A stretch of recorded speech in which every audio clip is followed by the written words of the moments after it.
제가 먼저 받들어 읽겠습니다. 사울은 그가 죽임당함을 마땅히 여기더라. 그날에 예루살렘에 있는 교회에 큰 박해가 있어 사도회는 다 유대와 사마리아 모든 땅으로 흩어지니라. 경건한 사람들이 스데반을 장사하고 위하여 크게 울더라. 사울이 교회를 잔멸할세 각 집에 들어가 남녀를 끌어다가 옥에 넘기니라. 그 흩어진 사람들이 두루 다니며 복음의 말씀을 전할세. 빌립이 사마리아 성에 내려가 그리스도를 백성에게 전파하니 우리가 빌립의 말도 듣고 행하는 표적도 보고 한 마음으로 그가 하는 말을 따르더라. 많은 사람에게 붙었던 더러운 귀신들이 크게 소리를 지르며 나가고 또 많은 중풍병자와 못 걷는 사람이 나으니 그 성에 큰 기쁨이 있더라. 그 성에 시몬이라는 사람이 전부터 있어 마술을 행하여 사마리아 백성을 놀라게 하며 자칭 큰 자라 하니 낮은 사람부터 높은 사람까지 다 따르며 이르되 이 사람은 크다 일컫는 하나님의 능력이라 하더라.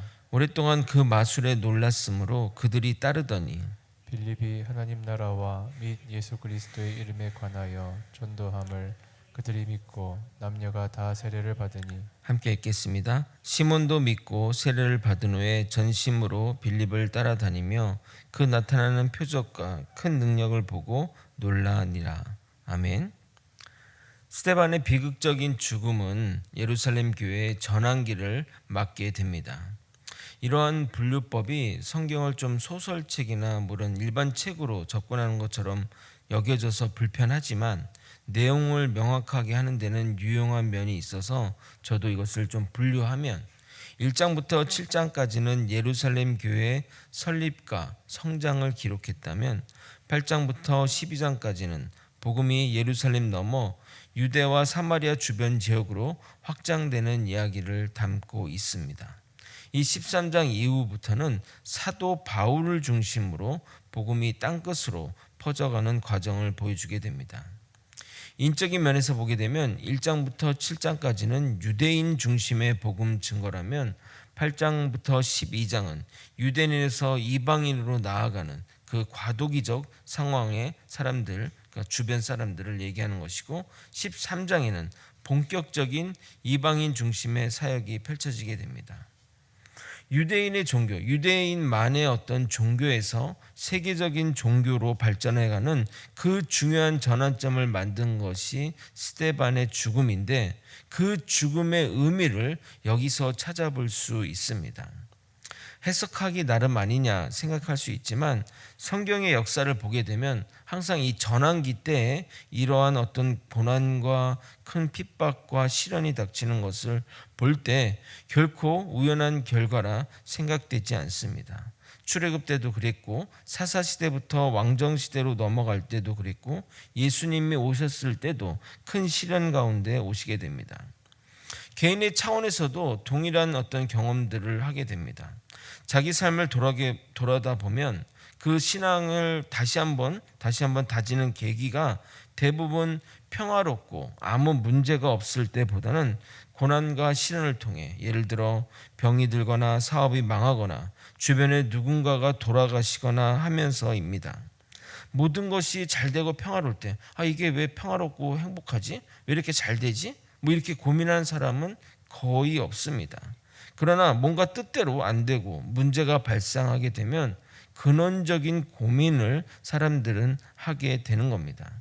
그러기에 그런 그 고난과 그런 시련과 또 예측 못한 어떤 일들이 벌어지면 이렇게 고민을 해야 되는 거죠. 내가 지금 제대로 가고 있는가? 지금 내가 제대로 왔는가? 돌아보면서 그런 것들을 하게 되기 때문에 고난과 시련이 유익이 되기도 하는 것입니다.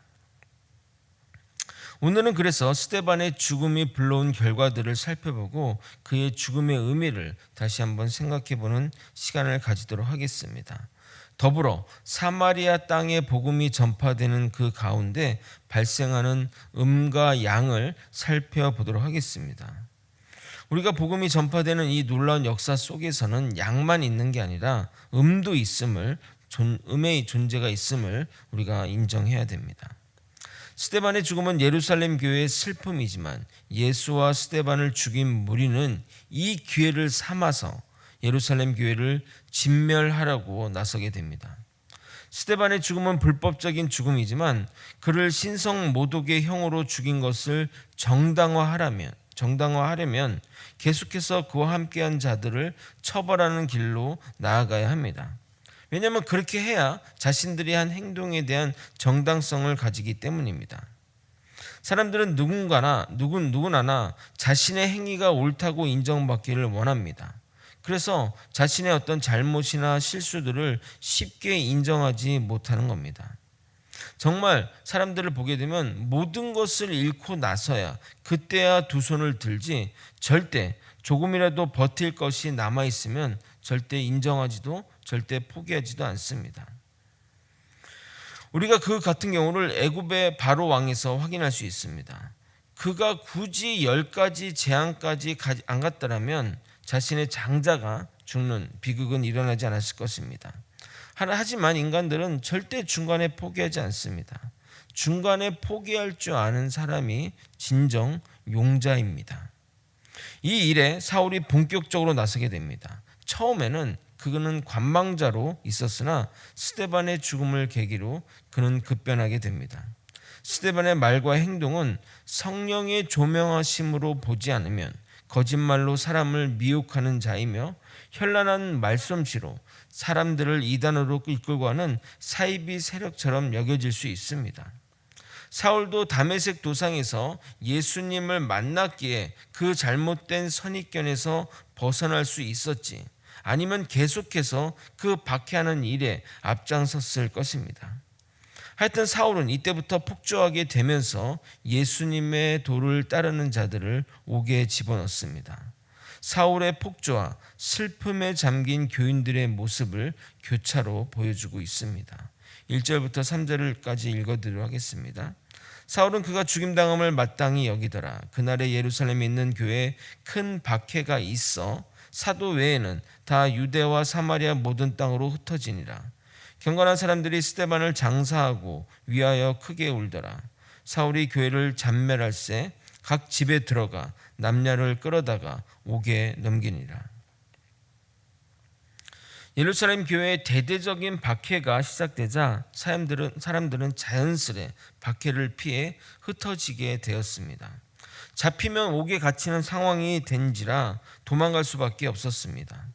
사도들은 그곳에 남아 죽으면 죽으리라 하는 마음으로 교회를 지켰는데, 반대로 종교 지도자들도 사도들까지 집어넣게 되면 교인들이 이판사판하다 폭도로 변할까봐 그들은 집어넣지 않습니다. 흩어진 성도들은 복음의 메신저가 되어 가는 곳마다 복음을 전파하게 됩니다. 당시 그 사회 구조가 중앙 집권적인 상태에서 사법 체계가 발달했다면 그들은 계속 도피 생활을 해야겠지만, 예루살렘만 벗어나면 치해복권이나 마찬가지였기에 그들의 복음 활동은 전혀 지장을 받지 않았습니다. 그래서 그들을 잡으러 사울이 나아갔던 것입니다. 그 중에 빌립 집사는 사마리아 지역까지 나아가게 됩니다. 5절입니다. 빌립이 사마리아 성에 내려가 그리스도를 백성에게 전파하니. 빌립은 누구냐면 그 사도행전 6장에 그 교회 관리를 책임질 사람으로 세워진 7명의 집사 중 한 명입니다. 스데반도 그 중에 한 명이었죠. 그가 사마리아 성에 내려가 복음을 전파했다고 말합니다. 그런데 이 사마리아 지역은 유대인들이 절대 가지 않는 지역이었습니다. 그 사실을 요한복음 4장에 보게 되면 예수님과 사마리아 여인과의 대화를 통해서 알 수 있는데, 사마리아 여인이 이렇게 말했습니다. 요한복음 4장 9절. 사마리아 여자가 이르되 당신은 유대인으로서 어찌하여 사마리아 여자인 나에게 물을 달라 하나이까 하니, 이는 유대인이 사마리아인과 상종하지 아니함이러라. 이 여인의 말처럼 유대인이라고 한다면 사마리아 지역을 가지 않을 뿐더러 사마리아 지역을 어쩔 수 없이 갔더라도 그들과 말을 섞지 않습니다. 이것은 긴 역사적인 배경이 있는데 간단하게 좀 설명을 드리게 되면 바벨론 포로로 끌려간 사람들, 바벨론 지역으로 끌려간 사람들은 그 지역에서 민족적 그리고 민족적 종교적 그런 혈통을 지켰습니다. 그래서 그 나라 사람들과 결혼하지 않고 자기네끼리 결혼하고 또 자기네끼리 있던 종교적인 그런 것들을 혈통을 지켰으나 남겨진 사마리아 사람들, 여기 남겨진 사마리아 사람들은 이방인과 결혼하여 민족적 종교적 혈통을 희석시켰고 그로 인해 하나님에 대한 신앙이 변질되었습니다. 그러니까 사마리아 지역에만 성경도 구약 성경도 사마리아 오경이라고 해서 조금 독특한 형태의 어떤 복음의 형태로 발달하게 되었습니다. 그러니까 쉽게 얘기하면 다른 어떤 이방 종교들의 성격들이 혼합이 된 거라 할 수 있습니다. 이러한 이유로 바벨론에서 돌아온 유대인들이 사마리아 사람들과 상종하지 않았는데 사마리아 사람들은 유대 사람들이 자신들을 그렇게 보는 줄 모르고 성전 건축을 한다고 하니 같이 하자고 제안하게 됩니다. 그러나 그것을 거절당하게 됩니다. 그래서 그때부터 사마리아 사람들은 사사건건 성전 건축 및 성벽 건축을 방해했고 그로 인해 더욱 감정의 골이 깊어지면서 더 나아가 철천지 원수가 되었던 것입니다. 그러나 빌립은 헬라파 유대인이라서 이런 것에 덜 민감했고 유다 지역에서 급히 피신하는 상황인데 어디 이쪽은 안 가지 그럴 상황이 되지 않았던 것입니다. 또한 당시 사마리아 사람들도 메시아를 기다리고 있었기에 빌립이 전하는 메시지에 폭발적으로 반응했던 겁니다. 특히 말과 더불어 표적이 일어나니 그의 말이 더욱 힘이 실리게 되는 겁니다. 그러면서 역설적이게도 사마리아 땅에는 기쁨이 넘쳤다고 말합니다. 하나님이 택한 곳으로 여겨졌던 예루살렘에는 크게 울며 믿음의 사람들이 떠나가는데 오히려 버림받은 땅이라 여겨졌던 사마리아 땅은 기쁨이 넘치고 그 이적과 표적으로 인해 또 귀신이 떠나가고 병자들이 치유받는 역사가 일어나게 됩니다. 6절부터 8절을 우리 함께 읽도록 하겠습니다. 시작. 무리가 빌립의 말도 듣고 행하는 표적도 보고 한 마음으로 그가 하는 말을 따르더라. 많은 사람에게 붙었던 더러운 귀신들이 크게 소리를 지르며 나가고 또 많은 중풍병자와 못 걷는 사람이 나으니 그 성에 큰 기쁨이 있더라. 거제 소망교회 성도 여러분, 주님이 함께 하시는 곳에는 기쁨이 넘칩니다. 주와 같이 길 가는 것 즐거운 일 아닙니까? 주님의 영광이 떠나고 주의 백성이 핍박받는 곳에는 울음이 가득하고 슬픔이 넘치는 겁니다. 우리 거제 소망교회가 정말 기쁨이 넘치는 교회가 되었으면 좋겠습니다. 교회 오는 것이 즐겁고 또 교회 생각만 하면 행복해지고 목사님만 생각해도 기분이 좋아지고 저 또한 성도들만 생각하면 흐뭇해지고 미소가 지어지는 곳이 되었으면 좋겠습니다. 물론 우리 성도님들 지금까지 잘하고 계시지만 더욱 아름다운 곳이 되었으면 좋겠습니다. 어제 손아원 목사님이 그 컴퓨터 자료를 정리하면서 2017년에 여기 뒷마당에서 야유했던 영상이 있어 보게 되었습니다. 제가 모르는 분도 계시고 또 잘 아는 분도 영상에 나와서 잠시 멍하니 보게 되었는데 그 당시는 청소년들도 많았고 성도들도 많았는데 하나같이 그 영상에 있던 모든 분들이 즐겁고 행복한 모습을 보면서 우리 거제 소망교회도 저런 때가 있었구나 하는 생각을 하게 되었습니다. 어제 목회자와 사모들이 함께 모여 기도했습니다. 정말 이번 특별한 오후 시간에 모든 성도가 함께 모여 즐거운 시간을 보냈으면 좋겠다고 기도했습니다. 그래서 우리 손원 목사님이 레크레이션도 열심히 준비하고 있고 경품도 좋은 곳으로 준비하고 있습니다. 꼭 함께 했으면 좋겠습니다. 그런데 그 성에 시몬이라는 마술사가 있었습니다. 9절입니다. 그 성에 시몬이라는 사람이 전부터 있어 마술을 행하여 사마리아 백성을 놀라게 하며 자칭 큰 자라 하니, 이 자칭 큰 자라 한다는 말은 스스로 교만하여 스스로 높여 부르는 말입니다. 그 당시 마술은 지금과 같이 어떤 기기의 도움이나 눈속임으로 하는 마술이 아니라 악의 힘으로 벌이는 무당 또는 심령술에 가까웠습니다. 이 사람에 대한 다양한 이야기가 존재합니다. 그는 기독교 초기 이단인 영지주의의 창시자인 시몬 마구스와 동일 인물로 여겨집니다. 이 마구스가 마술이라는 그 어원과 똑같기 때문에 그렇게 사람들이 얘기하는 겁니다. 초기 문헌에 보게 되면 초대교회 복음 전파의 사도들의 활동을 심각하게 방해한 인물로 그려지고 있습니다. 당시 사마리아 땅이 종교적으로 타락한 것을 볼 수 있는 장면이 여기에 있는데, 그가 행하는 마술을 보며 사람들이 따랐으며 이 사람이 행하는 것이 하나님의 능력으로 보았다는 것에서 확인할 수 있습니다. 10절 11절입니다. 낮은 사람부터 높은 사람까지 다 따르며 이르되 이 사람은 크다 일컫는 하나님의 능력이라 하더라. 오랫동안 그 마술에 놀랐으므로 그들이 따르더니. 그러니까 그 사마리아 그 지역이었던 종교가 그 순수한 하나님의 어떤 그 복음이 훼손되어서 이런 이방적인 어떤 것들이 포함되어 있었던 겁니다. 이런 시몬 앞에 빌립이 나타나 메시아를 전파하니 사람들이 도를 따라 세례를 받고 더불어 시몬도 세례를 받고 전심으로 빌립을 따라다녔습니다. 그러나 그의 목적은 다른 목적이었습니다. 자신보다 더 큰 능력을 보이니 그와 같이 되기를 바라는 마음에서 그를 따랐던 겁니다. 우리는 여기서 이러한 사실을 깨달아야 합니다. 그 사람이 복음에 열정적이고 믿음의 행동을 한다 할지라도 다른 목적으로 그렇게 할 수 있다는 겁니다. 그러나 너무 걱정하지 않아도 되는 것은 반드시 다른 목적으로 열심히 내는 것은 드러나게 되어 있습니다. 하지만 제가 항상 여러분에게 강조하는 것은 뭐냐면 우리는 그것을 분별할 수 없습니다. 선무당이 사람 잡는다고 괜히 판단하다가 그 사람을 실족시키는 일이 발생하게 됩니다. 그러므로 누가 알곡인지 쭉정인지 판단하려고 해서는 안 되고 우리가 우리에게 주어진 길을 나아가면 되는 겁니다. 그러나 추수 때가 다가오면 드러날 것이고 알곡은 창고에, 쭉정이는 밖에 버려져 태워질 날이 올 것입니다. 말씀을 정리하겠습니다. 스데반의 비극적인 죽음을 통해 예루살렘 교회는 전환기를 맞게 됩니다. 복음이 예루살렘을 벗어나 외부로 나아가는, 세계로 나아가는 계기가 된 것입니다.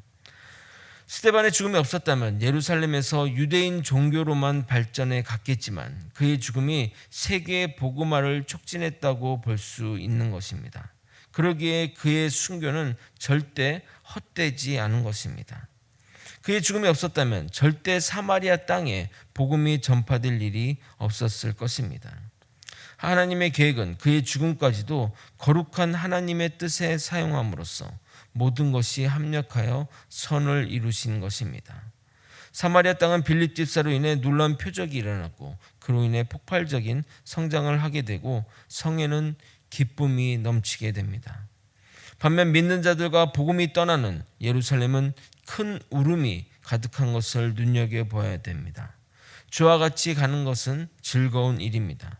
그러니 우리 함께 가길 소망합니다.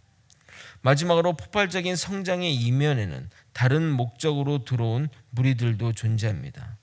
결국 그들은 멸망하게 되는데 주를 믿는 것에 다른 이유가 있어서는 절대 안 될 것입니다. 오직 주님, 오직 믿음, 오직 성경, 오직 은혜만을 바라보며 나아가는 저와 여러분이 되시길 예수님의 이름으로 소망합니다. 기도하시겠습니다. 하나님 아버지, 스데반의 죽음을 통해 아버지 하나님의 복음이 세계로 나아가고 있습니다. 하나님의 그 계획과 그 뜻과 가운데 우리가 살아가는 존재임을 깨닫게 도와주시옵소서. 모든 것이 합력하여 선을 이룬다는 하나님의 뜻 가운데 우리가 놓여 있음을 깨닫고 우리의 모든 신앙과 우리의 모든 삶을 주님께 맡기고 주님을 신뢰하며 살아갈 수 있도록 이끌어 주시옵소서. 주님, 주님과 함께하는 것은 즐거운 길입니다. 기쁨이 넘치고 또 복음 안에 사는 삶이 행복한 삶임을 깨닫고 믿음으로 더욱더 나아가는 우리 모두가 될 수 있도록 이끌어 주시옵소서. 사랑이 많으신 예수 그리스도 이름으로 기도드립나이다. 아멘. 주기도문으로